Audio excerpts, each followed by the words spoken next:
چې دغسې پوښتنې د ملا صاحب نه کولې نو ولې وروتلې چې دغسې پوښتنې د ملا صاحب نه کولې نو ولې وروتلې او تقوا دې کوی نه شو او اعتکاف ته کېناستلې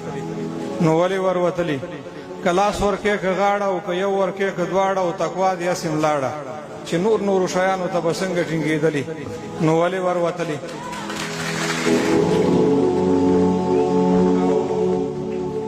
دا واړه افغانان او د هند او پاکستان او د جنگ د پارمان هلاک شي ډونالډ ټرمپ چې په منځ لرې راتللي نو ولې وروتلي او حاجي ظاهر قدیر صاحب اخر هم شولګیر صاحب مونږ در پسې ویر صاحب چې تا د هغوی پټې پروژې افشا کولې نو ولې وروتلي او مبین صاحب او تراب صاحب مستون صاحب او زواب صاحب کاری صاحب کړ خراب صاحب دا ځکه سنځي پکې د طنز لاره نیولې نو ولې وروتلي ډېره مننه